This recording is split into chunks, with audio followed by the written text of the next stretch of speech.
2019 के लोकसभा चुनाव में जब स्मृति ईरानी के अमेठी से लोकसभा चुनाव जीतने की खबर आई तो ये एक बड़ी खबर बनी, क्योंकि राहुल गांधी यहां से चुनाव हारे थे।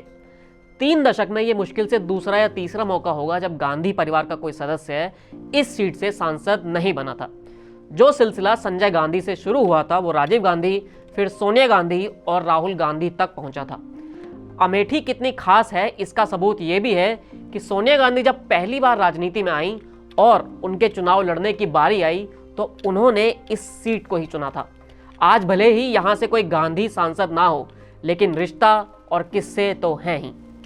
लोकसभा चुनाव के इस मौसम में आपके लिए इस चुनावी किस्से में बात साल 1999 की, जब सोनिया गांधी ने पहली बार अपना कोई लोकसभा चुनाव लड़ा और उससे पहले इतना बवाल हुआ कि कोई कांग्रेसी उसके बारे में भी बात नहीं करना चाहता है। 1991 में जब राजीव गांधी की हत्या हुई, उसके बाद कांग्रेस के नेताओं द्वारा मांग की गई कि सोनिया गांधी को अब राजनीति में आना चाहिए और कांग्रेस का अध्यक्ष बनना चाहिए, लेकिन सोनिया ने ऐसा नहीं किया। वो अपने परिवार में खुश थी और खुद को राजनीति से दूर रखना चाहती थी।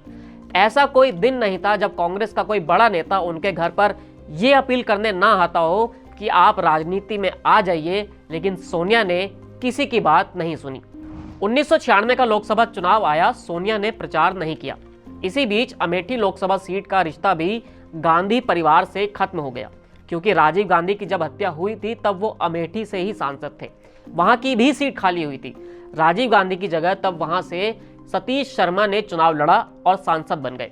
लेकिन 7 साल बाद राजनीति से दूर रहने के बाद सोनिया ने साल 1997-98 में राजनीति में आने का फैसला किया। पहले उन्होंने पार्टी की सदस्यता ली और फिर प्रचार करना चाहा। ये वो वक्त था जब सीताराम केसरी कांग्रेस के अध्यक्ष हुआ करते थे। कांग्रेस की वर्किंग कमेटी 2 धड़ों में बंट गई थी, क्योंकि कई लोग चाहते थे कि अब सोनिया गांधी को अध्यक्ष बनाया जाना चाहिए, लेकिन केसरी के समर्थक भी वहां पर मौजूद थे।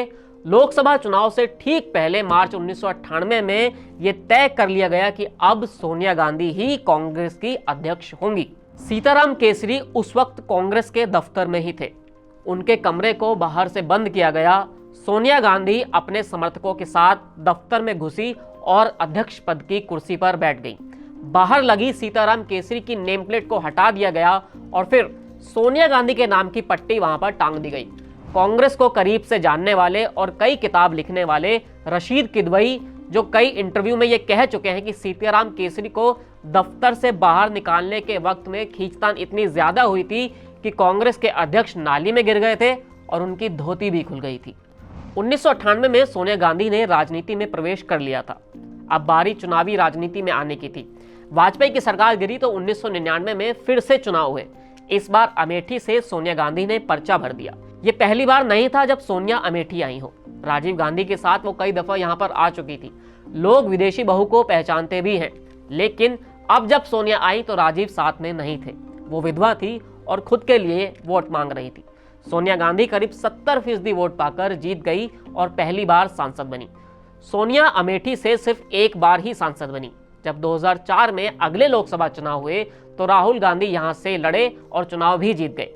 सोनिया खुद अपनी सास यानी इंदिरा गांधी की सीट रायबरेली से चुनाव लड़ी थी। साल 2024 तक सोनिया गांधी यहीं से ही सांसद रहीं।